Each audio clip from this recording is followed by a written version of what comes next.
Dollars worth the game. Can't feel that I work too hard. Poetry only needs. What's good? What's good? It's your boy Doughboy Diesel back in the Doja room. I'm here to cover the Diddy trial once again. Now we got to pick up where we left off on Friday. Let me just get loaded up in here real quick. Make sure you guys can hear me. Make sure we good. Hold that. Let everybody get in here. Y'all know what time it is. Wait for my phone to pick up just a tad bit. Wait for my phone. All right, bet. All right. So we live. All right.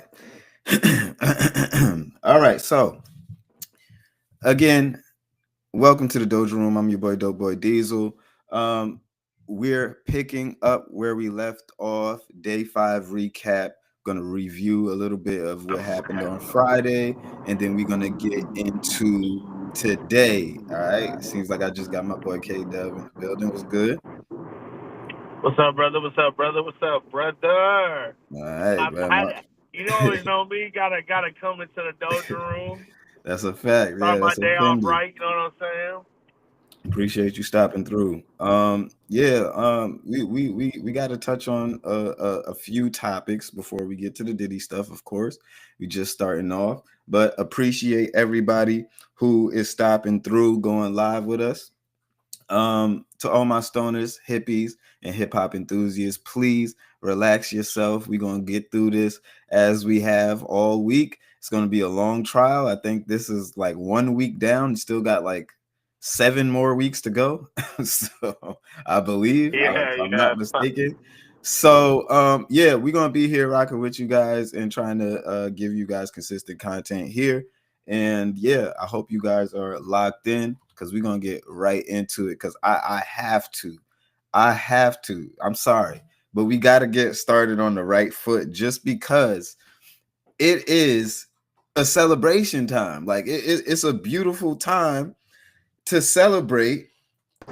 And I feel like, first of all, even though the Lakers, we got knocked out. You know what I'm saying? I'm not too mad at it. We don't got no big man right now.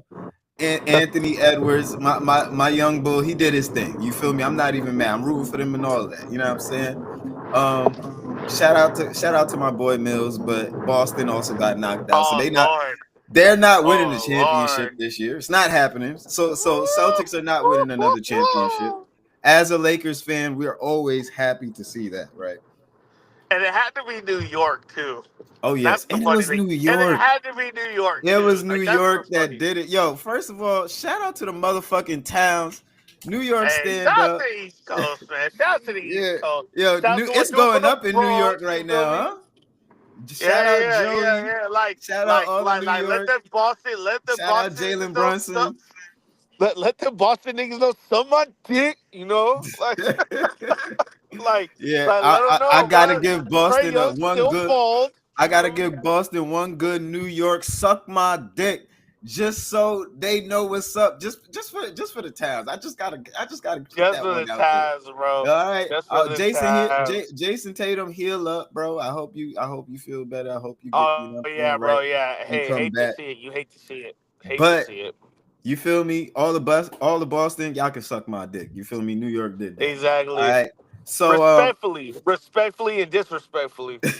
exactly right. So that happened, but by far the most gratifying game came last night when the Denver, Denver Nuggets were knocked out of the playoffs crazy, in game 7 in a crazy. blowout game by damn near what 40, what was it, 40 points or so, in a Let's see. blowout I got you. game, I'll pull it up right now. I got you. I got you. in a blowout game, Let's my see. nigga. Let's see, bro. 125 to 93. So yeah, about 30 points. A little Sheesh. over 30 points. 32. Yeah, 32 I points. was at one point they was getting Yep. blown up by 40. That's why I said that. I But like in an after that, I knew it was in the elimination game. bag. In an elimination game. In an elimination game at In that, an elimination, yeah, winner take all. Whoever wins, fucking goes to the Western Conference, and you lose by 32.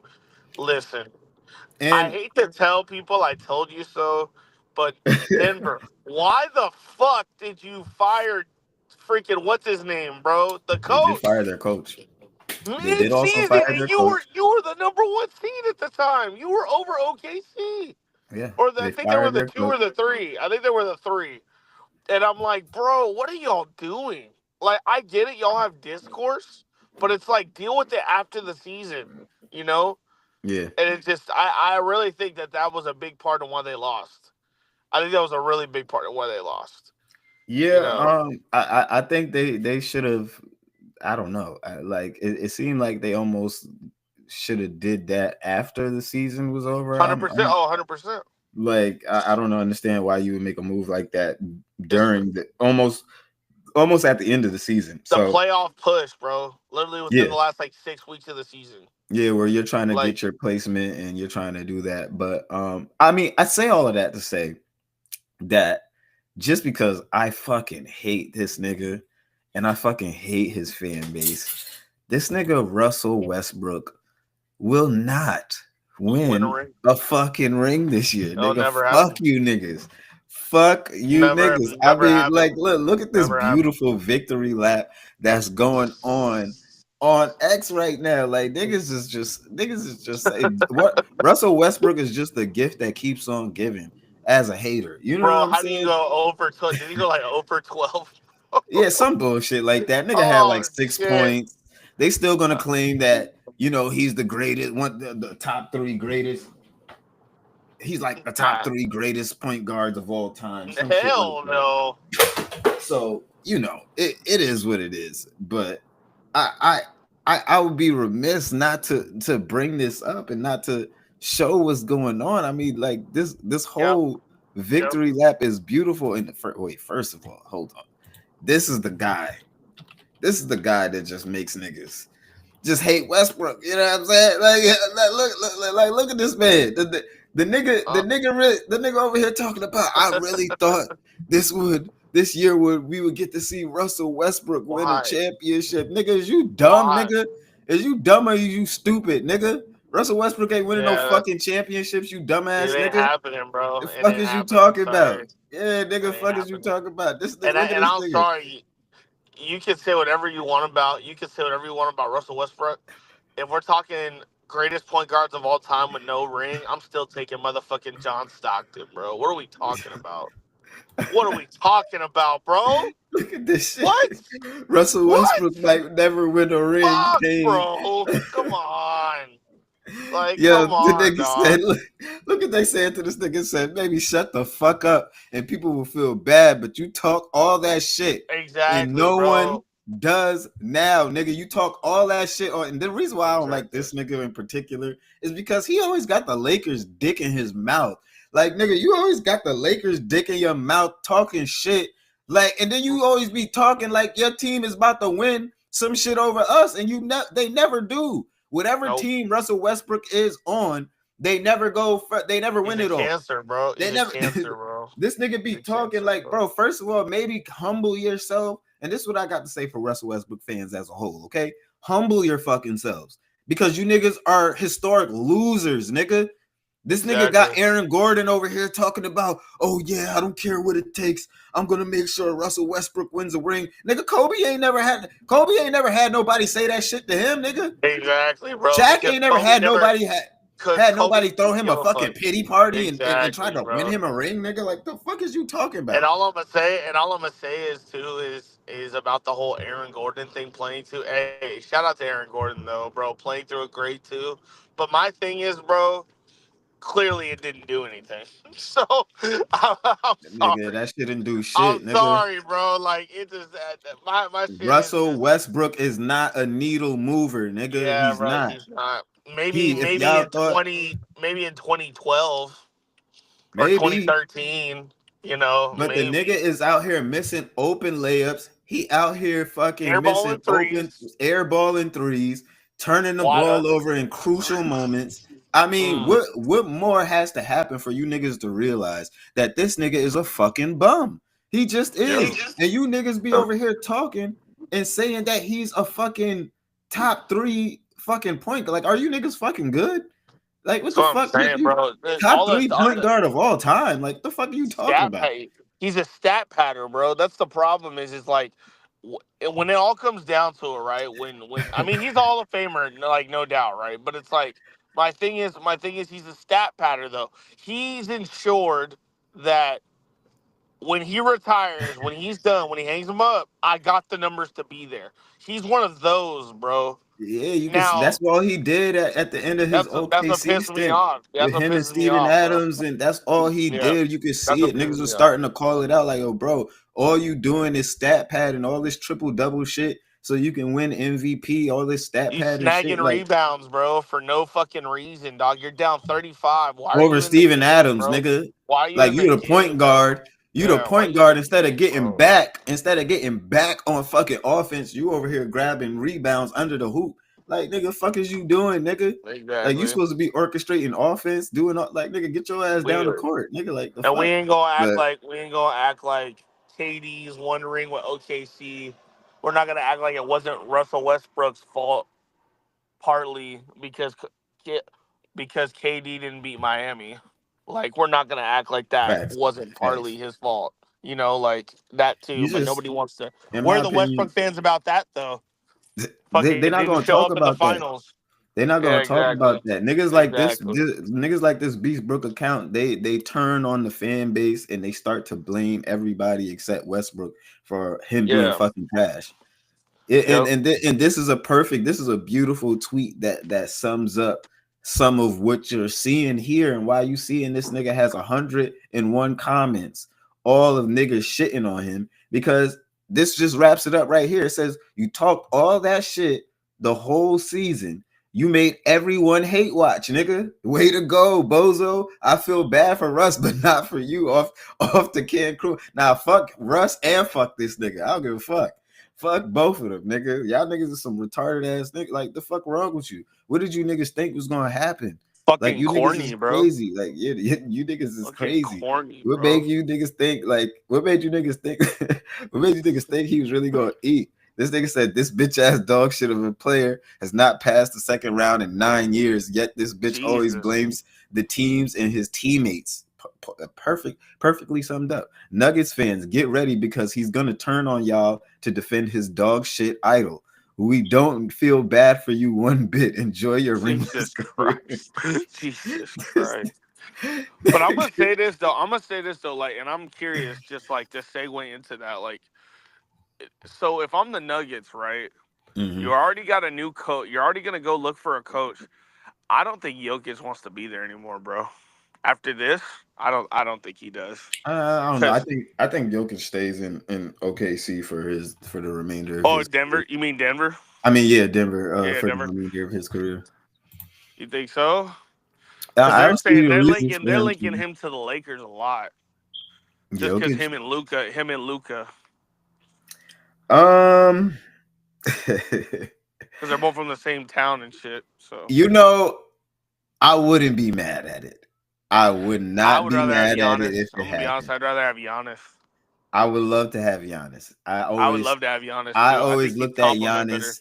Yeah, I always looked at Giannis as a better Laker Plus, player. that purple As and a gold would look so nice. That purple and gold would look so nice on yeah, he'd be Giannis. welcome into a hall of greats of great big men. You know what I'm saying? I mean, we Bro, have the bro could be the greatest big next men. Kareem. He could be the next Kareem, bro. He Yeah, really I could. mean, you sitting next to champions like Anthony Davis, Wilt Chamberlain, Kareem. I mean, Shaq. Like, I don't even need to say no more past that. Like, you feel me? Like, You know what I'm you're saying? welcome into the hall of the greatest big men of any team that has ever existed. Like, you feel me? Besides, And I think bro the only literally person says he we loves haven't had coming is to Bill LA. Russell. Yeah, And bro literally says he loves coming to LA whenever he plays us. Like he said he loves LA. So it's yeah. like, You talking about Giannis? yeah, I mean, we've had his brother, so yeah. we had his brother, so and we treated his brother really good, and I think we've kept that relationship, and we kept his brother on for that reason Hmm. because For we sure. wanted to kind of keep that connection with Giannis, most likely, but Yeah. I don't know, I Jokic coming is kind of under. That's the first time I'm hearing about that one, but I wouldn't be mad at it. I wouldn't be mad at it because It you would got just be two. interesting. It would just be interesting. Like, I don't know. Yeah, but I don't know. the way this nigga Caruso was locking this nigga Jokic up last night, it Carew, makes I you miss him feel. so much, bro. Oh my god, Jesus. it's like, bro, Uh, I'm watching that game last night. Like, yo, bro, how the fuck did y'all let this nigga walk? Like, what the fuck? Like, how did y'all like? I feel like out of anybody, Caruso is one of those players that you keep. I'm sorry, that's one of those players that you keep, and he was willing to stay, pay cut and all. Like, you know what I'm saying? I don't understand how you let because you don't win that game without him. The things that he does, and it doesn't even show up on the stat sheet. It's like he's one of the players that made me understand why people say that shit. Like when I always heard people like, yeah, this, the things that this guy does, it's not necessarily going to show up in black and white. It's not going to necessarily show up, on the stat sheet. And I'd be like, the fuck you told nigga if they trashed, but Caruso made me understand what that saying means. Like, dude is just like all the intangibles that he brings. I mean, Austin Reeves is nice like that too, but Caruso, as far as defense goes, is another level. I feel like if you would have had both of those boys on the team, you got Caruso's defense, you got Austin Reeves' offense, and you keep what Vando, you got Bron, you got Luca. Yeah, I don't know, but I think we're gonna make some pretty nice moves coming up, and hopefully, we get something good out of this off season. I don't know. I think Rob's gonna pull another move. I think Rob got another surprise up his sleeve. So we just gotta wait and see what that is. Is it the end? Is it the end of the Reeves era in LA? I think Reeves, like I said, I think Reeves definitely played himself into a I think he played himself into trade talks. Like I think he literally did, and I don't know. Maybe you keep him. I think. Well, I think it's like this. If the deal needs to be made, if that blockbuster deal needs to be made, and we got to give him up, they're going to give him up. He's no longer, a piece that you say is off the table, especially when he doesn't perform 2 playoffs back to back. Injury or not, you gotta question it. Now, if he was balling out and got injured, it would have been a different story. But he wasn't even really balling out like that, and we was in the first round. Yeah, it just So sucks. It just sucks because I think he's phenomenal, bro. Like, yeah, bro, and I it's know so they good. they really talk to him and look at him as that third option. I know LeBron, Rob, JJ probably all give him that confidence as that third option. And when you don't show up, you got to take that responsibility of a third option. So, I mean, it is what it is. We all have our rough days, but yeah, that shit is crazy. Yeah, So real quick, I want to get into this next one before we get to the Diddy stuff real quick. If you guys are just joining us, welcome.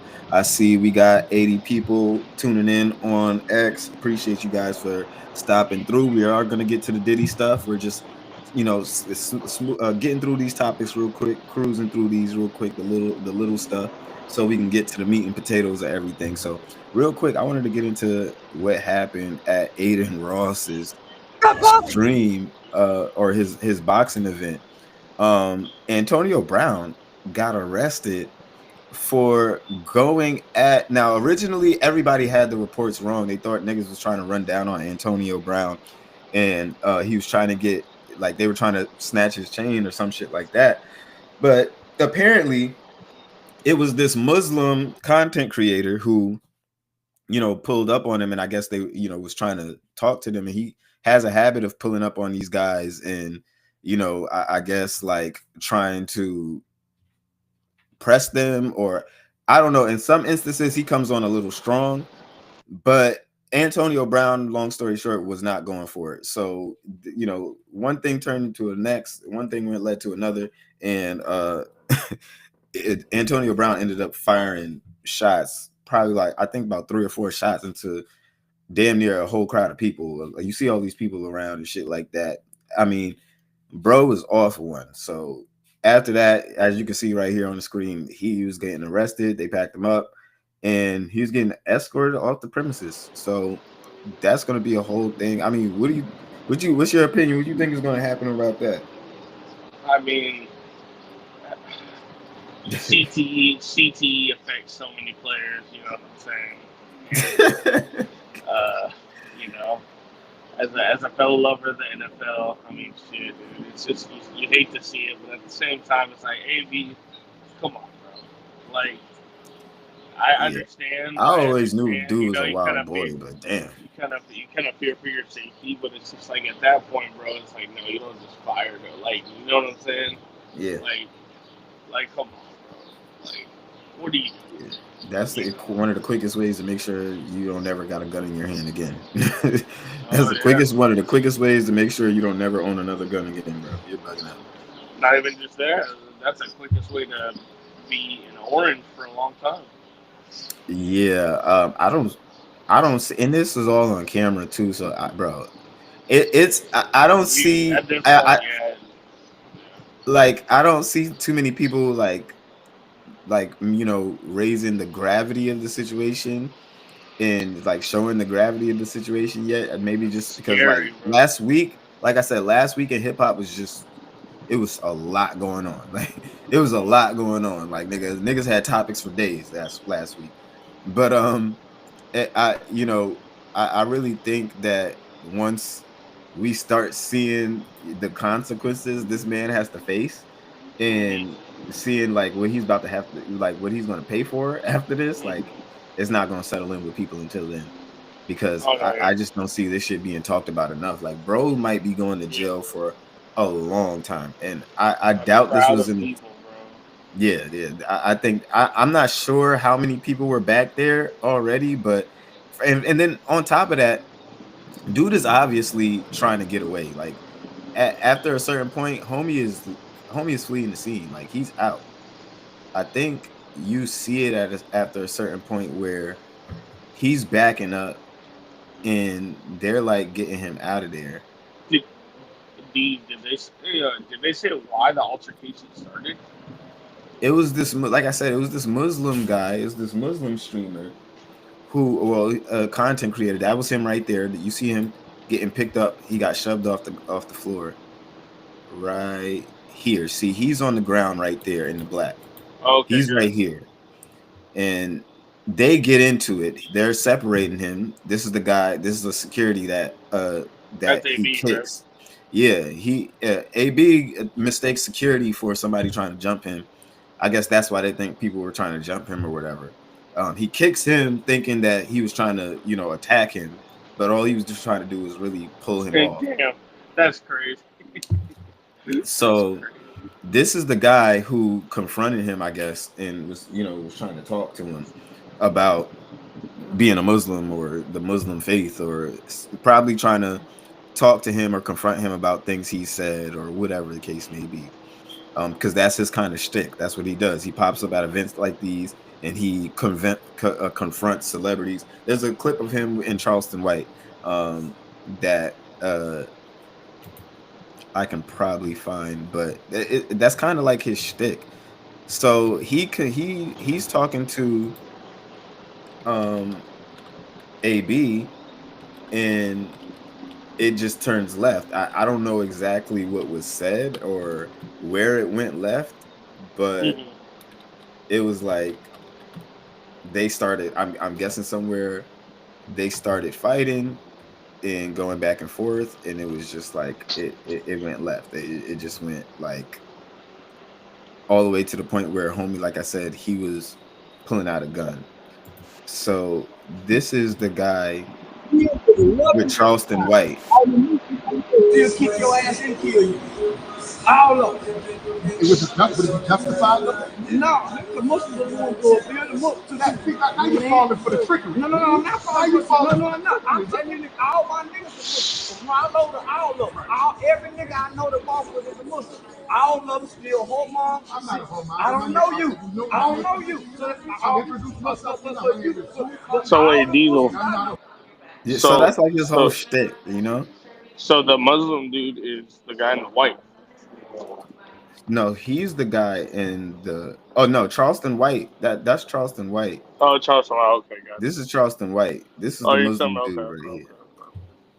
okay, So, and here is that this is the Muslim dude right here trying to, I guess, do the same shit with AB, but he just wasn't going for it. So you see, they push him off, and he's getting moved in that direction, okay. and you know, he kind of like points him in that direction to kind of like, bro, go this way, like go that way, and they're moving him back that way. But once he's leaving and you're pursuing him and, you know, trying to shoot at him, that's already like makes the whole situation even worse, you know what I'm saying? Yeah, that's And pretty it bad. looks like there's already police there in the back over there, like this nigga didn't give a fuck. This nigga didn't give two fucks. Like, yeah, bro, it's like, yep, bye-bye.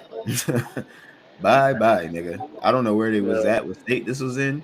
Hopefully it was in the red state, but that's the only thing that's going to make it a little better. But even still, it's like, bro, you're getting packed up. exactly. All right. That's the worst thing. That's the bad thing.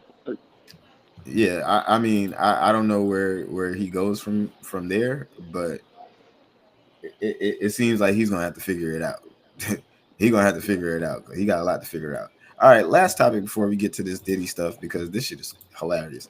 These fucking it was 11 or 10 or 11 inmates that escaped in a Oh, I New saw Orleans, this. I saw this, Louisiana bro. jail, and the nigga Vlad puts out a ad offering interviews. The nigga says, for the 7 guys that are still on the run, let's do a Vlad TV interview. You'll eventually get caught anyway.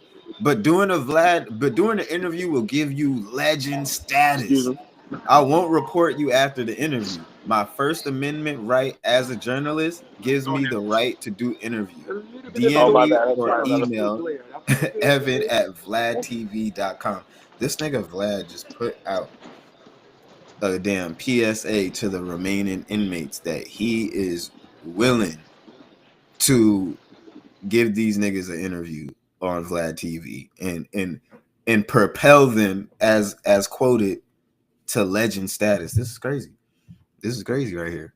And then they left the sign, supposedly left a sign when they escaped from the toilet or behind a hole behind the toilet that said "too easy." These niggas didn't give a fuck. They yeah. I don't know how I don't know, unless these niggas is masters of disguises. You know what I'm saying, on some Mike Myers shit. I don't know. I don't know what you do. Like, you on the run for the rest of your life. Like, they got your photos. Like, yeah, it's a wrap. I don't know, but it seems like they already got a couple of them. What, they already got three guys. I don't know how the 3 guys got caught, but yeah. Yeah, this is some Alcatraz shit, bro. Some next shit. So kudos to those guys. Niggas is on some El Chapo escape artist shit. You feel me? So if you see those guys out there, you feel me, fix them a sandwich or something. Give them some new shoes, because them boys is running. Okay, them boys is running for their lives. All right. So let's get into the meat and potatoes of everything. Let's get into what we came here for, the main event. So we are going to pick up right where we left off on Friday, kind of give a recap of what's going on in the trial. And we've already started up again today. So they're back in today, going over everything. So we're picking up a little bit where they are, I believe, still finishing up on Cassie. Okay. So we're finishing Cassie today. We're going to review a little bit of the stuff going on with Cassie, and I got a couple of notes from talking to some of the people up there.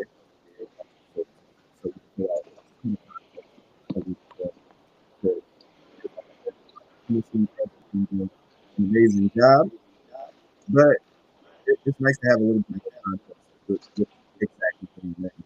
And even some of the reactions of the people, the jury, and everybody in court. So we got a little bit of all that. Okay, so let's get back to where we were. Okay, and we're going to continue. All right, so last where we left off, they had a break. We left off on the break at um at around where Diddy's lawyers were still beginning to question. I think this is around 11 May 16th. um and they're just getting into their questioning, and they had all the way up until 4:30 p.m. that day to question, and then the prosecution was allowed to come back and cross-examine. Okay, so we're going to continue where we left off on that. And basically, like I said last time, they were trying to dig into exactly the context around these situations that Cassie mentioned, and tried to angle Diddy and Cassie's relationship more as a jealous fueled, drug fueled, just abusive on both ends relationship. Okay, so that's kind of what the defense is trying to go for. And we're going to get back to that. One of the main notes that I got from one of the people that I've been talking to is that even though it seemed like they got some good things out of this day on Friday, and they got some pretty damning things, it really inside the courtroom, it was a lot of chaos going on. Okay, as I said, there was a lot of these guys trying to scramble, get their exhibits together, and sometimes they had the wrong exhibits up.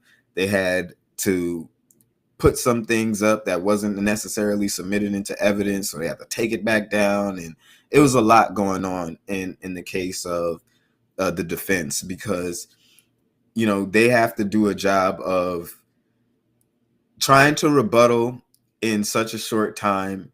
And you already heard it, these guys are staying up until like 3 a.m. trying to put all of this shit together and regurgitate and rebuttal everything that the prosecution has put forward. So, and they have a limited time to do that. So they really have to play a like counter fight this entire time, on limited time at that, with the star witness. So I don't know if they'll be able to bring Cassie back again later on during the trial, but who knows? Right now they've moved on from her, but we're going to continue what we got from her so far. Okay, so where we last left off, they came back in, and Miss Estavo is still questioning Cassie. Okay, so she says, and she gets right to it. She says, Mr. Combs wrote, "You're so predictable. You've said you're going to tell him you didn't want to do freak offs anymore, but you didn't say it, did you?" She says, "I did not. Here you were suggesting freak offs with the girl." It says, "You say you found a photo of Mr. Combs with Gina while you were staying with your parents in Connecticut, right?" She says, "Yes. You decided to break up with him, and he didn't threaten you, but suggested couples counseling?" She says, "I don't know." So responses like this and questioning like this again is very key in everything that the defense is trying to do in this, and in the rest of their questioning throughout the day. Catching Cassie in moments like this where it's like, okay, you say one thing, but your words, your actions here don't exactly align. They don't match. So this is where they're trying to come out and get her. It says, in August 2018, you called it a closer conversation with Mr. Combs. Mr. Combs was inviting you to a Burning Man, right? She says, "Yes." It says, "I'll read Mr. Combs. You have anger. I wrote my family knows I'm not running around telling our business. I wrote, I don't need you to be taking take of Kim and Gina. I needed you to put me first. Please read these lines. She says, I wrote, you lied to me. She never went away. It was the nail in the coffin. You meant Gina in the photo? She says, yes. In your civil lawsuit, you say Mr. Combs raped you in September 2018 after you had dinner at an Italian restaurant in Malibu, right? She says, yes. Did you meet with the U.S. on November 30th, 2023? She says, yes, not the exact date. In this meeting, you said the rape took place after Mr. Combs returned from Burning Man. You said he was acting strangely at that dinner. She says, I don't remember exactly that word. Did you meet in the U.S. on April 8th, 2025? She says, around then. This message to FB, who's that? She says, Frank Black, a name he used. He wrote, I'm in an investor conference. We'll get back to this. You still have love for him? She says, I have love for the past and what it was. After yet another sidebar, and she says, you wrote, I didn't mean to be a bitch. I just don't get the time. He writes, just needed you to be positive, correct? She says, yes. This is about a yoga instructor. She says, yep. He says, what did you write? She says, I wrote, I've stopped even caring. But you did care. She says, yeah. So he said, you could date other people. Let's just talk about it, correct? She says, yes. What did you write? She says, I wrote, I do love you. I would just prefer not being one of your girlfriends. Let's get up tomorrow night. I'll do studio from 6 to 9. He writes, can I hold you? Or are you just going to break up with me? And you write back, we can embrace, LOL. And you wanted to hug him, right? She said, that's what I said. Did you have sexual intercourse with Mr. Combs that night? She said, I did. And during that, your now husband FaceTimed you. She says, yes. She says, your now husband didn't know you were with Mr. Combs at the time? She says, I don't know what he knew. She says, later he discovered it. They said, objection, it's overruled. So like, you don't know your husband. You don't your husband. I don't know. This is a typo, I guess. I guess they're asking, does your husband know you were raped or something? She says, not that evening. Now I have a note here that says that Alex was visibly uncomfortable during this entire questioning, from them talking about these text messages and what's happening, and the whole him FaceTiming her while she was basically getting her back blown out by Diddy, and the nigga FaceTiming her. Yeah, he was visibly uncomfortable during that whole interaction right there. So it's worthy to note, like, I don't know. And this is when some people start questioning, well, was it really rape, or was that something that you were just telling your husband? Was it really that, or is that something that you told your husband to make it seem like you didn't truly still have feelings for this man? Because I'm gonna be honest with you, to me, and going through all of this, it sounds like Cassie is somewhat still has this wish or this longing that things could have worked out in a different way so that she could be with this man still.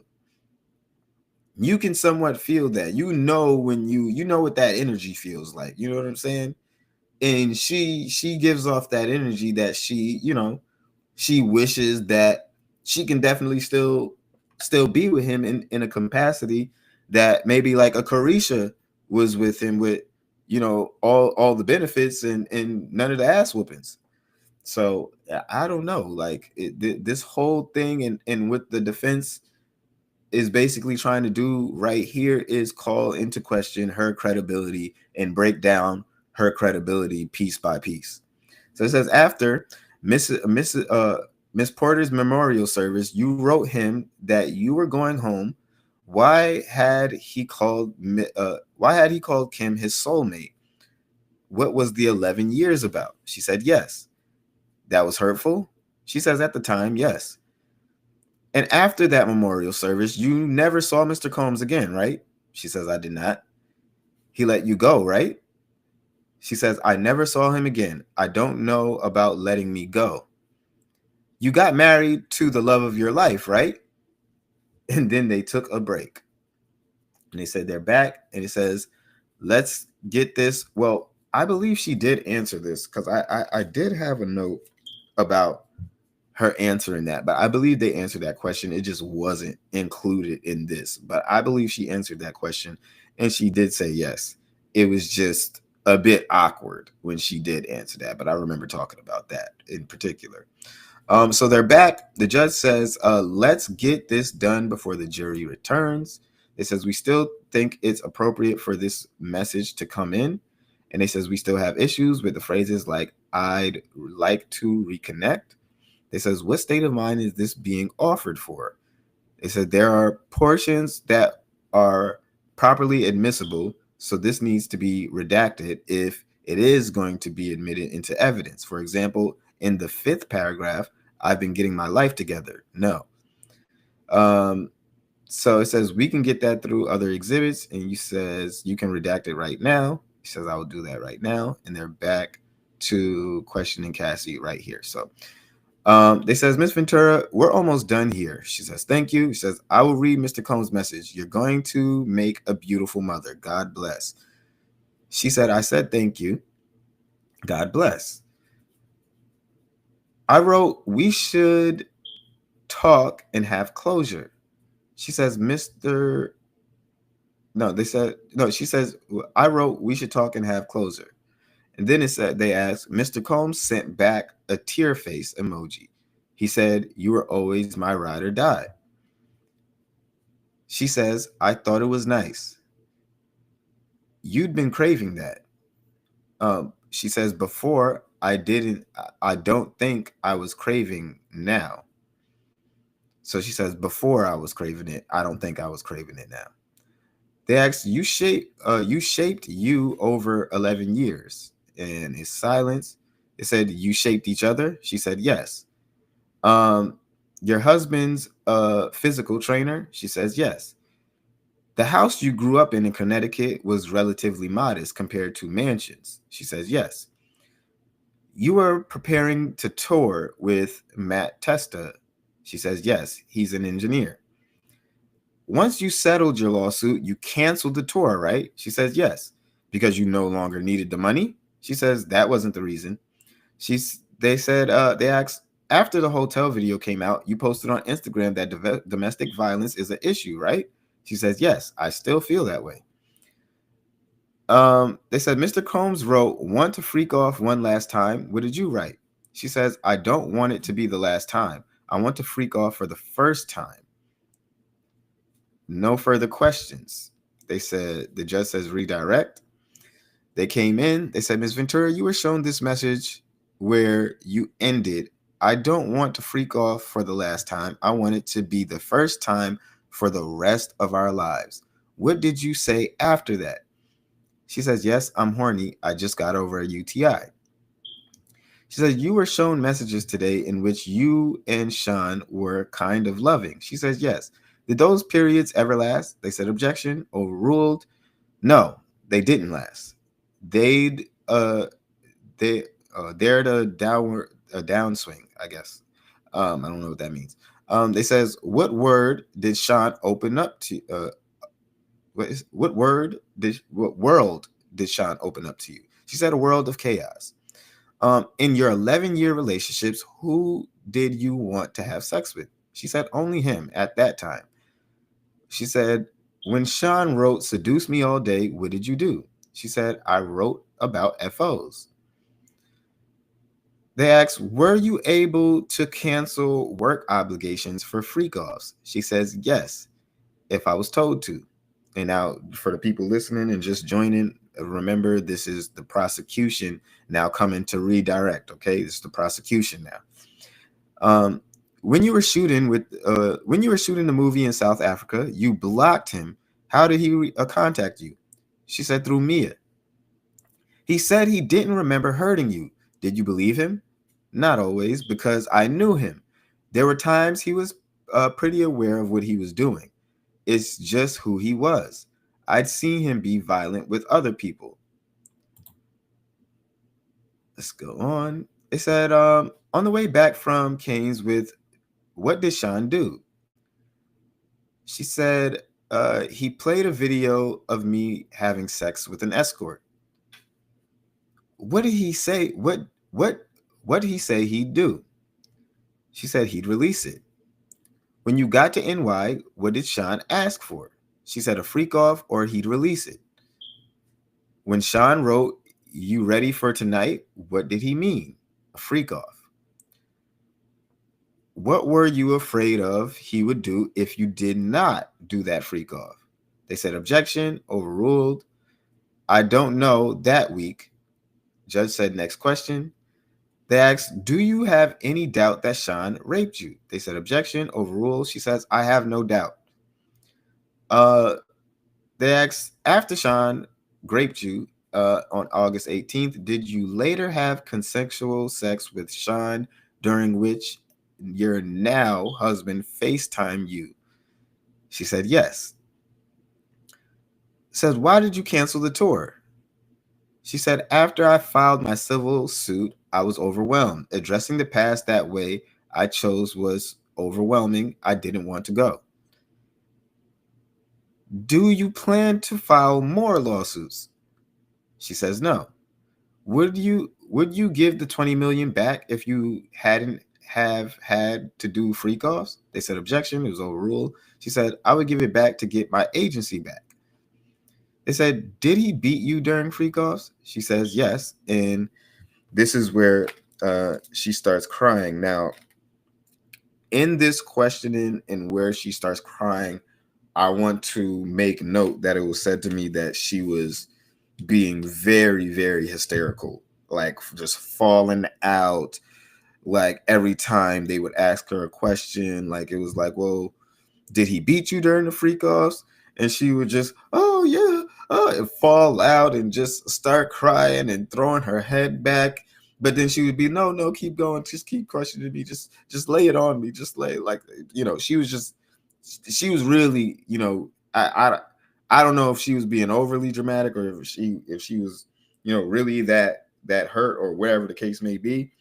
But she definitely was like really, I guess, the question in which they kind of questioned her about these things already before, but I don't know, maybe it was just very hard hitting now that they were asking her these questions, and maybe it seemed like she had to play into it a little bit. So maybe to play at the heartstrings of the jury, but she was being very hysterical throughout this whole thing. It's not really going to say it here, but her reactions after damn near every question that they're asking from this point is like hysterical crying mixed in, and she's just constantly telling them, no, keep going, it's okay, keep going, it's okay. So let me just make note of that so you guys know the context of what's going on. Okay, so it says, were you open to freak offs at the beginning? She says, at the beginning.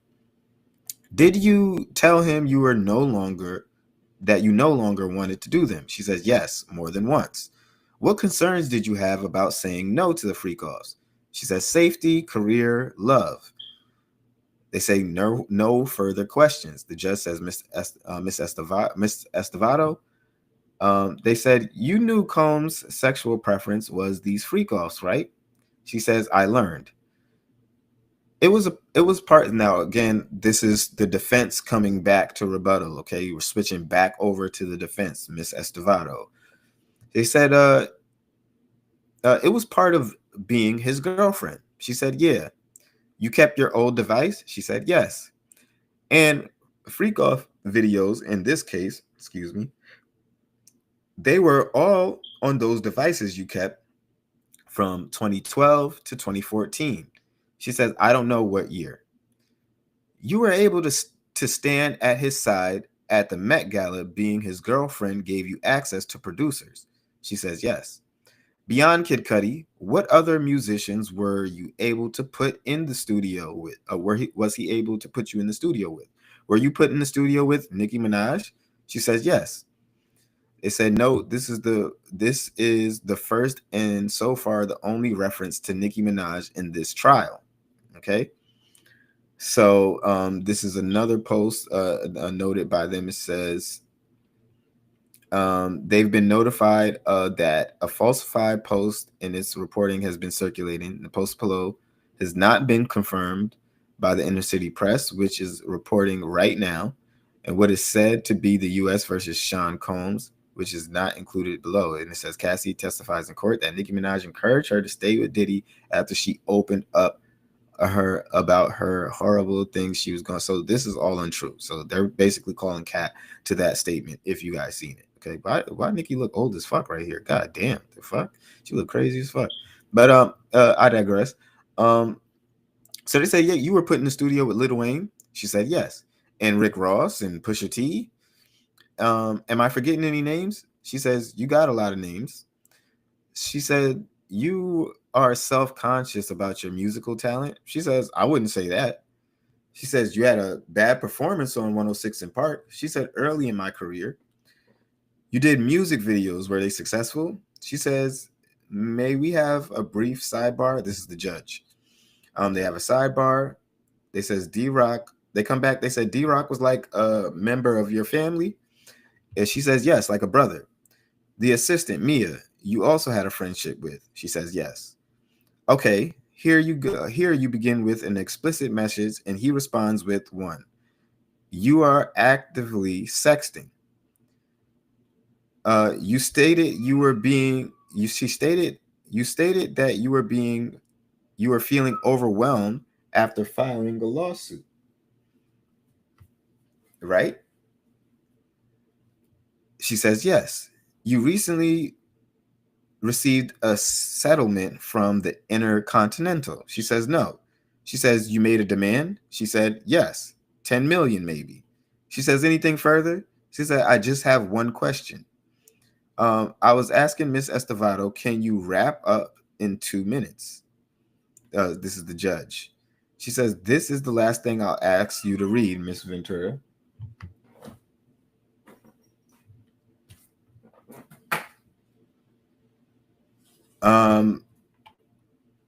She says, thank you. We need closure and understanding. They says, why do you keep your devices?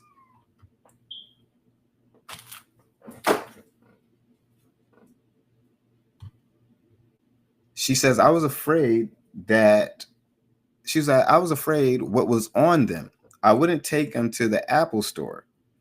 She says, one question. You just reached a 10 million settlement with the Intercontinental last week before trial. They said objection, overruled. She said yes. So she just got paid another 10 million right before she came in and basically started being questioned for trial. So she got her her 30 million in total. She got her 30 million. 10 million from the Intercontinental, 20 million from Diddy, and she put it on full display and said, yeah, I got that bread. So people was looking around at this point. I got it noted that, yeah, everybody was looking around and just like, oh shit, oh my God, like, God damn, like 30 million to 10 mil, like another 10 mil you got. So the whole time we was thinking, Cassie got 30 million, and she did.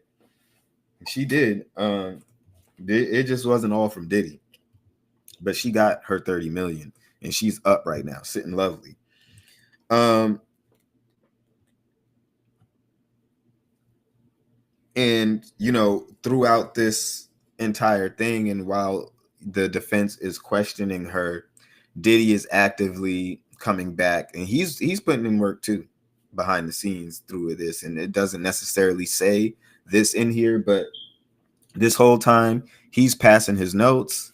He is doing his due diligence to, hey, I'm guessing, these notes say probably ask her this, ask her about that, mention this. So Diddy is active in all of this, and he is, passing notes to his lawyers and talking to his lawyers and actively trying to help his case. He's just not taking the stand himself. I also got notes that was said to me. What else? That even when Cassie was going through this entire thing, that she did gather, she did reach the hearts and pull at the heartstrings of some of the jury and even the people in the court. I mean, I got a note that there were multiple people were, a little teary-eyed in there, when she was being a little bit hysterical and she was crying, and she was putting on a good display if you're the prosecution, looking at it from that standpoint. So yeah, it was a heavy hitting day. Because I see a lot of people getting online and they are just like, oh, well, Cassie got caught and this and that, and I don't know what the defense got a huge dub today. Like, it seemed like there was a lot going on, okay? And they were really trying to get a good grip on everything that they, that they had to rebut with, and the limited time that they had. They were really trying to use it to its full ability. And I really think that this was more of a 50-50 battle than anything. They got some good, the defense got some good information and they got some good sound bites from it, but I wouldn't just call it the complete like knockout blow that some people are like, just, oh man, this is completely damned, and this is just completely dismantles Cassie's credibility. And I don't think it's that simple or that easy. I think you still have to understand some facts of the matter, and it's not exactly the facts of what Cassie might have been saying in particular, but it might just be how the jury feels and who feels that she's telling the truth and that they should, say that Diddy is guilty or not guilty. That's the true fact of the matter in all of this, and it falls down to them at the end of the day. So let's get into Dawn Richard. So they go on a break and they bring back another person, Dawn Richard, who was on, I believe she was on Making the Band. They said, we object to the testimony of the witness after the special agent Dawn Richard. Why is this coming up at 3:30 p.m. going forward? You must address things. Before the courtroom. So they having a little bit of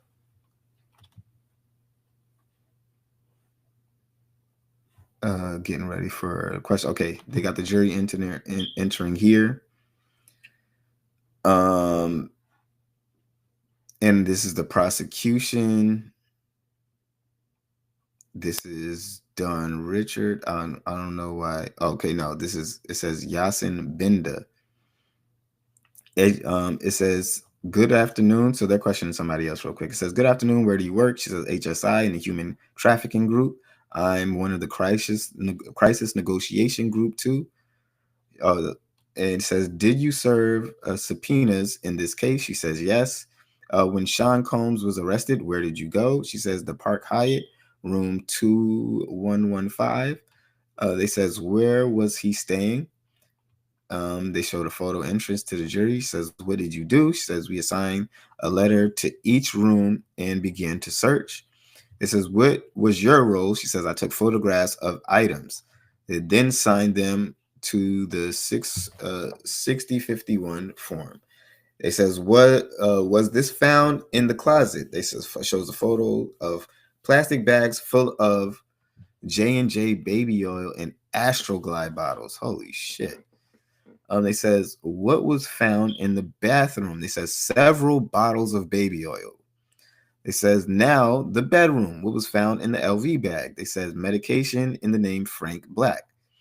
It says, and what is this? It says, bags of pink powder found in the medicine bottle. It says, stipulation shown agreeing that it was found and tested by Customs and Border Patrol Lab. It says, reading from STIP, the pink powder was found to be ketamine in an MDA bottle. It said the physical evidence is passed around to the jury, then the photo shown. It said, surmiser, what was found in the black mini bag, the mini pack bag? They said $9,000. It says, please take the cash out of the bag. They said, Agent Bandit does, fanning out the bills. It says, no further questions. It says, any cross? They says in the hotel room. So they came back up. So they're doing a cross-examination. They said in the hotel room, did you see any bags of clothing indicating that a woman was staying with him there? She said yes. They said the U.S. may call its next witness. Okay, so I guess that's the only question that they had. They said, Your Honor, the government calls Dawn Richard. It says, where are you from? She says, New Orleans, Louisiana. They say, so this is the prosecution. Once again, questioning Dawn Richard. Is still May 16th, okay? So it says from 2004 and 2011, who did you work for? She says, Sean Combs. So do you see him? She says, yes. She says, who's depicted in this photo? She says, Cassie. In 2009, did you observe the incident between Puff and Cassie? She says, she was attacked by Sean Combs, kicked. Did you see more violence by him against Cassie? She said, often. It's a photo shown of Diddy and Dirty Money shown. She says, when were you a member of this group? She says, 2009 to 2011. The incident in 2009 when Sean Combs beat Cassie, where was it? She said, in Sean Combs' LA home. We were recording. He said, what did he do? He was saying, where the fuck is my food? He grabbed a black skillet with eggs and tried to hit her over the head. Cassie dropped to the ground. So she is saying, quite literally, that this nigga said, bitch, where the fuck is my food? And tried to bop her over the fucking head with a iron skillet on some fucking color purple shit. This is crazy. I've never heard anything like this in my life. He said, what did you do? She said, what did she? They asked, what did she do? She said she went into the fetal position. Then what? They said Sean Combs was kicking her in the head and body and dragged her up to the first floor. Glass breaking and yelling. I was scared for her and for me too. Did you intervene? She says no. Did you call the police? She says no. The next day, what happened? Says that it had been passionate, and I'm guessing she's referring to what he said, that it had been passionate, and that she was okay, that it would be better if we didn't talk, that people could end up missing. They said, how did you understand that? She said, death. They said, objection, sidebar. They said, back from the sidebar. They said, judge, you can leave for the weekend, watch the Yankees play the Mets or the Knicks. If you're not into sports, there's a lot going on. See you Monday. And then they let the jury leave for that day. And that was it. So let's move into today. Let's move into today now. Okay, and pick up where we left off. This is week 2. Okay, we are on week 2. And we're going to continue the questioning of Dawn Richards in week 2. So getting to where they're at with her, this is, I believe, and let me just pull up.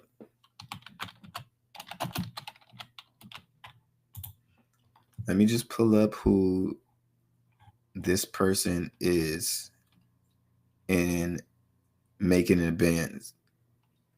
So this is her. We're doing a group with you. And so I've given a lot of This is her when Diddy basically fired everybody except her.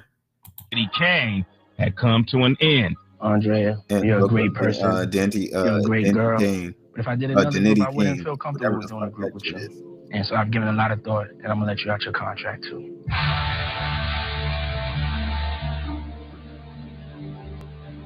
As far as for you, Dawn, if I decide to put that together, Danity Kane, then you'll be the only member that'll still be there.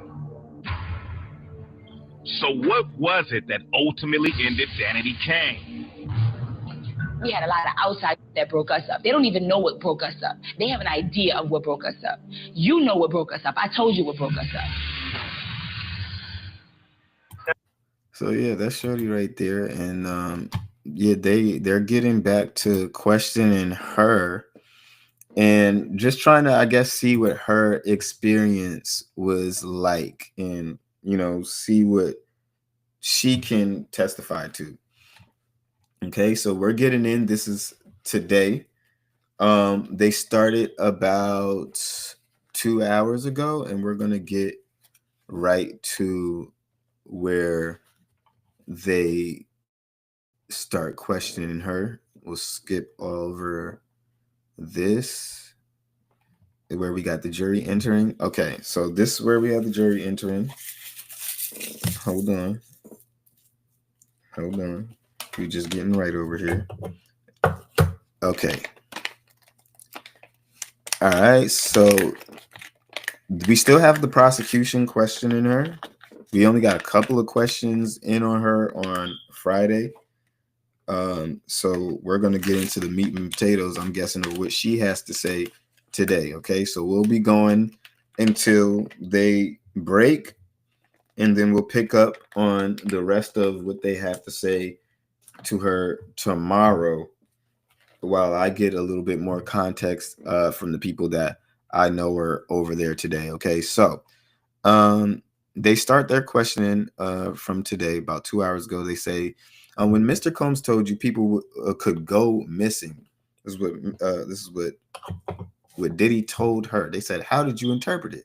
She said that people could die. I couldn't believe that this could be the beginning of a journey for us. They said, as Diddy Dirty Money? She said, yes. They said, what did you observe?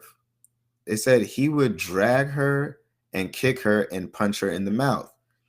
They said, what would prompt these acts of violence? She says, they called it an objection. They said, overruled. When she would speak up for herself. They said, who in security witnessed these things? They said, D-Rock and Bonds. Said, where did Miss Ventura get hit? She said her knees, her face, all over. So nothing was spared. Did there come a time where you were in NY for a festival? She says, yes, in Central Park. In the residence, what happened? She said he punched Cassie. She came into the bathroom crying. You could see her upset, like she was hurt.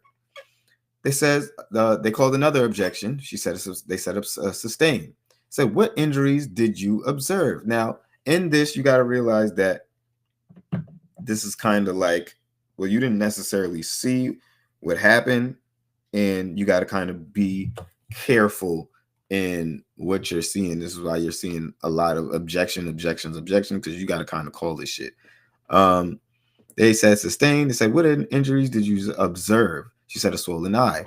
They said, why Why did you remain with Miss Ventura after this incident? She says, I wanted her to feel supported. What's this? She says, the Central Park event. And it's a photo of Cassie in sunglasses and Don Richard too. They said, why did you wear them? She says, solidarity.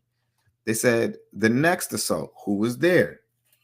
She says, D-Rock, Capricorn Clark, Harv Pierre. She says, who was Mr. Pierre? She says, at Bad Boy, answering to Sean. They said, did they do anything? She says, none of us did anything. So, in a lot of these instances, like I said, and it's hard because when you're looking at this, I mean, the prosecution is doing as much as they can. Their star witness is Cassie, and I think, you know, they win this off of what they asked of Cassie and how they handle Cassie. If they're going to win this, you know, I'm not saying I know who's going to win, but or anything like that, but I think what they're trying to do hangs largely off Cassie.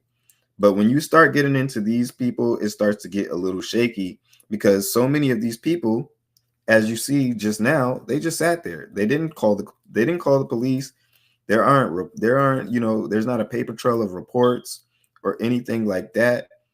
There's accounts and, you know, there's people saying they were there, they seen this, they seen that, but there's nobody exactly like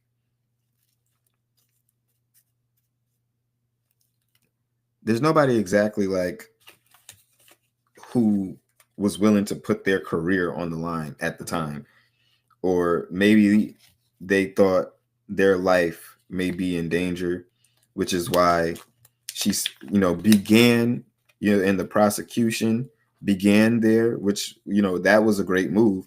I think it was great to establish that this woman at some point feared for her life from, you know, Diddy threatening her or them, whoever. So that's a key part in that, and for them to, you know, continue to play this angle. But at the same time too, they never, a lot of people didn't necessarily witness, you know, the exact hitting and kicking and pushing and punching and fighting. And maybe Diddy kept this person, you know, around because she actually was one of the rare few who witnessed some of this. It seems like Diddy was very careful in who knew this information regarding the freak offs and, you know, just the stuff that was being done to Cassie in general. It seems like there was a very tight circle of people who even knew what was going on, you know, who even knew exactly how this shit was, you know, looking for them. So you gotta really, really like, you gotta kind of take what they're saying with a grain of salt too, but at the same time, the pattern of history and shit like that is there, especially if multiple people have these, you know, recollections or testimonies of violence. So it can get dicey. So let's continue. It says, did they do anything? She says, none of us did. It says, when we drove back to LA, he slapped Cassie in the mouth and told her to shut the F up. It said, how did the passengers respond? It says, we stayed silent the rest of the ride. She said, I asked myself if he did that to someone he'd supposedly love. What did he do to an employee? Or what would he do to an employee? So I'd approach Mr. Combs with softness. So again, that's very key to kind of hold up her credibility of why she never said or reported anything. But even still, I mean, call the fucking cops. I mean, I don't know. Maybe she thought nothing would happen if she called the cops. It says, "Did you see Mr. Combs using drugs?"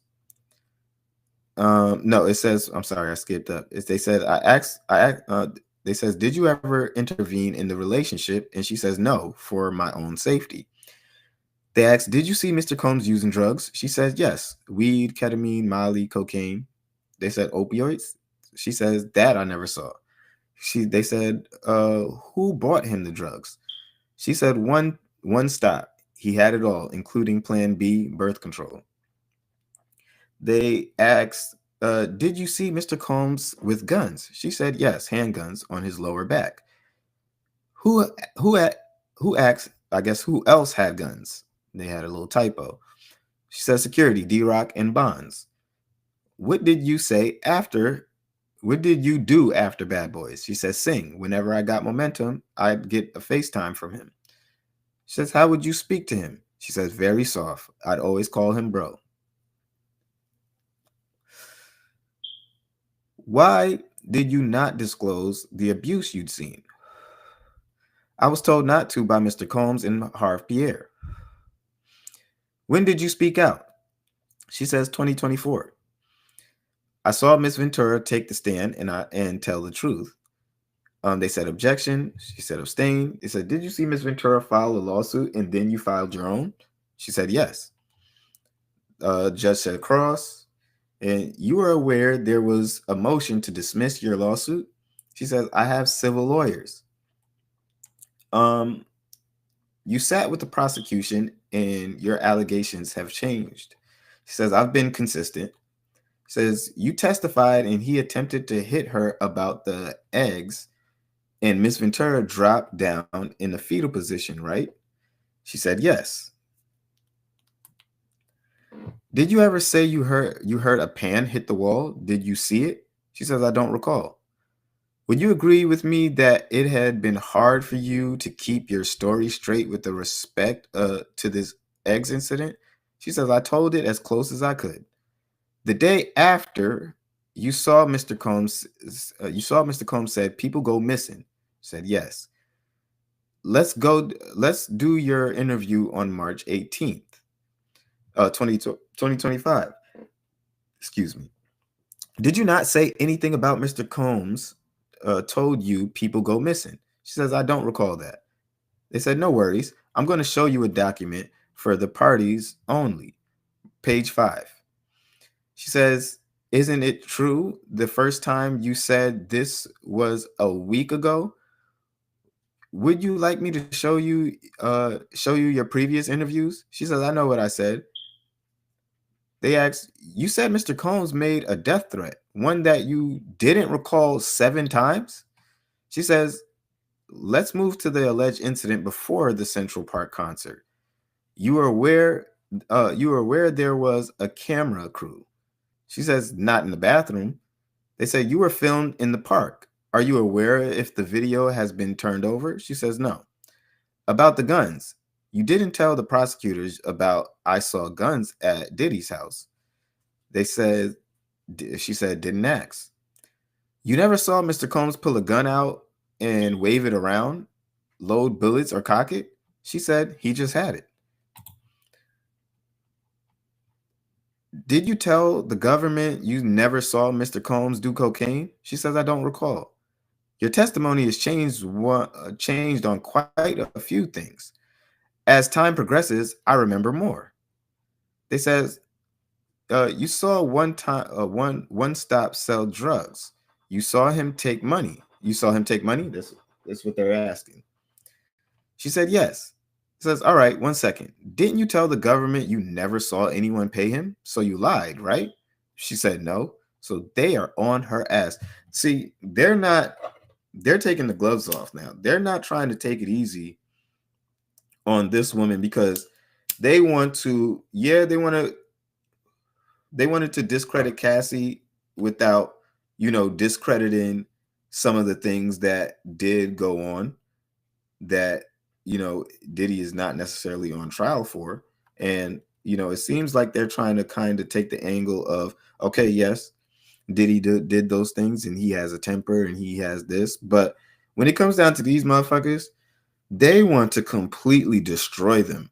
They want to completely destroy them, dismantle them. They taking the cuffs off. They don't give a fuck. And this Westmoreland, I believe this is a male. I'm not exactly sure, but I think this is a male. He says, it was you who reached out to Mr. Combs to work with him again. They said yes. But he had threatened you, right? You asked him to work with you again? She said yes. I says, okay. The songs you're released on your own have not reached the level of what you released with Danity Kane.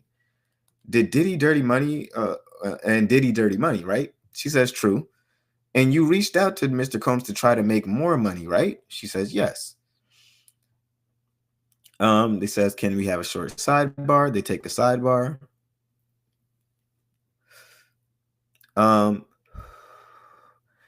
They come back from a long sidebar with a redirect. This is switching back to the prosecution. They ask, why did you file your civil lawsuit? She says, when I worked with Sean Combs, I had no sleep. The conditions. It says, in every meeting with the government, did you say that Mr. Combs beat Miss Ventura? She says, yes. Why do you reach out to Mr. Combs? She says, one of the judge on making the band, Lauren Gibson, I wanted to reach out. They said objection. They said a sustained. How often would you hear from Mr. Combs after you left Diddy Dirty Money? Sporadic, she says. Why did you reach out? To help Kalena Harper. She said, they say no further questions. They come back. They say, maybe have a brief conference at the bench. They have a brief conference. They do a recross, and the defense comes back in. They says, they ask, you admit you reached out to Mr. Combs to re-engage. You claim you only have a relationship with Lauren Gibson, but if it got back together, you'd have to see Mr. Combs more, right? She said yes. You sued for more. You sued for more for money, right? She says for justice. But the suit asks for money, right? She says yes. They say no further questions. The judge says, Miss Slavic. She says no redirect. Okay, the judge says, okay, a break. They come back from their break. The government calls Carrie Morgan. Okay, Carrie Morgan. Let's look her up.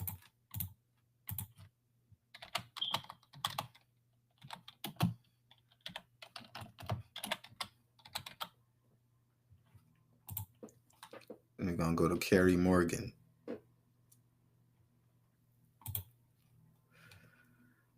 So this is Carrie Morgan showing up today. White lady. This is a close friend, it says, of Cassie. Carrie Morgan. Okay. So this is who's taking the stand next. So the jury enters back in. They call Carrie Morgan. It says, where do you live? She says, Los Angeles. She says, who is this? She says, Cassie. What was your relationship? She says, we were best friends. Her boyfriend assaulted me. Says, do you see him here? She says, yes, there in the yellow sweater. Let the record reflect that the witness has identified defendant Sean Combs. They ask, why are you here? She says, I got a subpoena. Where did you live with Cassie? She said, Manhattan. Did Cassie drink? She said, not much. Any drugs? None. What was she doing for work? Modeling. Then she recorded Me and You. When did you learn they were dating? 2007. Did you travel with Cassie and Mr. Combs? She says, yes, Ibiza, Miami. What drugs did Mr. Combs provide? Molly, marijuana, ecstasy, she says. Which did Mr. Combs take? She said all. Did you take drugs alone with Cassie? She says opioids. How did Mr. Combs act? She says he would yell at Cassie. She lost her confidence big time, lost her spark. Did Mr. Combs talk down to Cassie? She said yes, about her looks, who she talked to.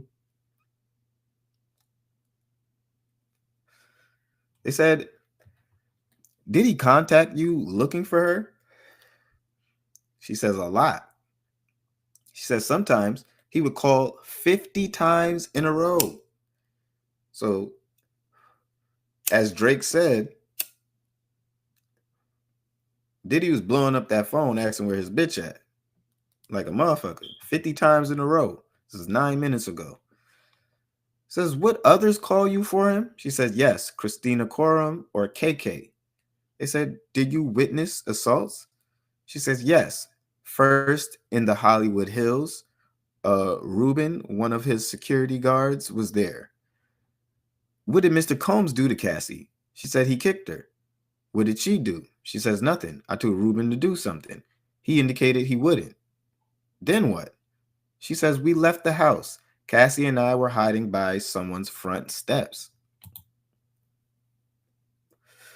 So these niggas was over here hiding out away from Diddy. They didn't know what to do.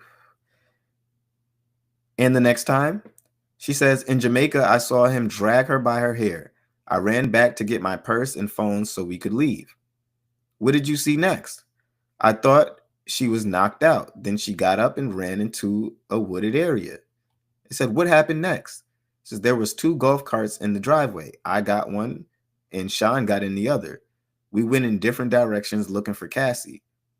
Did you find her? She says, yes. Then we hid in a ditch, whispering. Oh my God. They brought the white women up. They brought the white women on the stand, guys. They brought the white women on the stand, boys. It might be a wrap. Cassie didn't even say this. Like, what the fuck?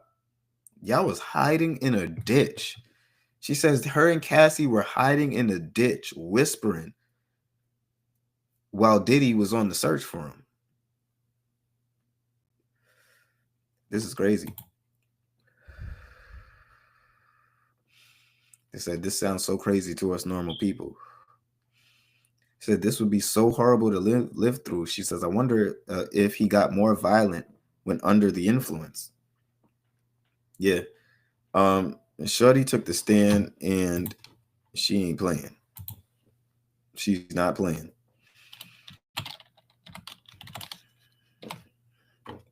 I don't know why, but they let the white woman come up, and the white woman ain't playing. Not playing at all.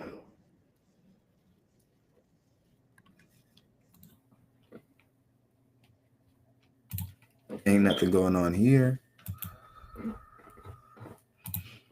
I'm trying to get what's going on live at the trial right now while we getting updates, but right now it's just people going, I guess, in and out of the courtroom because they can't have cameras.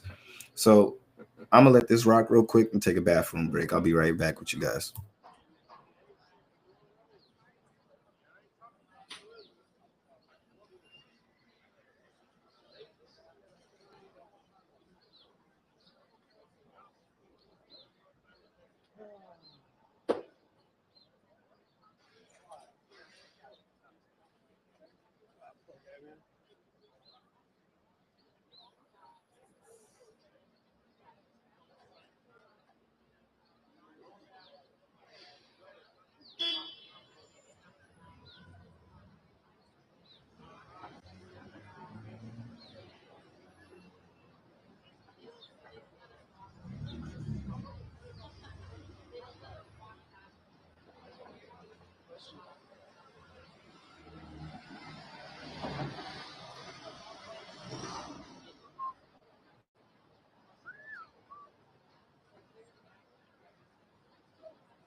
Okay, we back.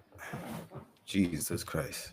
Had to take that one. All right, so as I said, we got Carrie Morgan on the stand right now, and she is talking. Let's see if we got any more updates from her.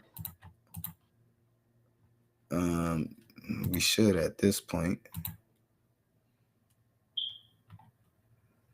Nothing yet.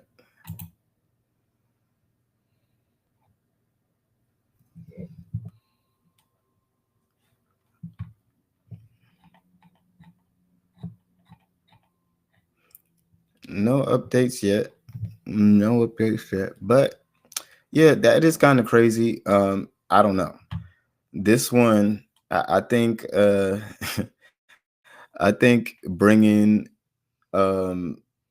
Shorty on stand, bringing the white woman on stand, that might be it. Like, you can't be assaulted. You got the white Shorty, you got Shorty with the white girl in a ditch hiding out. Oh man, yeah, this is that's not a good look. Okay, it's just not a good look. Like, I don't know. That screams to me like you're fucked. Like, you're screwed. She might be the nail in the coffin. So we're not getting any more updates. But I can't wait for me to hear exactly everything that is going on in this trial right now, because yeah, I know I'm going to get some good sound bites from this or some good notes from this. But yeah, Carrie Morgan, ladies and gentlemen, that's where we're leaving off on today. We'll come back tomorrow with the rest of the updates. We're all caught up on what's going on today. And as trial continues, as I continue to work on this for you guys and talk to my peeps, we'll continue to get you guys information. And yeah, this shit is crazy. I think this one might be the nail of the coffin. You can't be fucking with these white girls like that. All right. So shit, God bless the Diddy. Appreciate everybody for stopping through into the Doja room. I thank you guys tremendously for coming through on all platforms. Please hit this video with a like. If you are watching, hit this video with a like. It's going to help us out in the algorithm to keep on doing what we're doing and help us grow and help us reach, more people. So that's always lovely. Hit us with a like, hit us with a repost. I always appreciate that. If you've been listening in, and if you've been stopping in every day of the trial, I appreciate you guys coming in to get it from your boy, Dope Boy Diesel. Okay. To all my stoners, hippies, and hip hop enthusiasts, this has been the Doja Room. Again, we're going to pick up tomorrow with this, and we're going to get it going from there and see what else Carrie Morgan has to say and really get into her story. And I think she's only just getting started. So we'll see how long they have her up and exactly what she has to say. We got a little taste of what she's going to be getting into. But yeah, this is going to be pretty interesting, folks. Okay. So I will see you guys back at the same time tomorrow. And yeah, we'll get it popping. Okay. Thank you for stopping into the Doja Room. I'm your boy, Dope Boy Diesel. And it's time for you guys to step out. Yeah. Hey, this that special sauce. Spill that drip, I wipe it off. $1 million worth of game. Can't feel that I work too hard. Poetry on any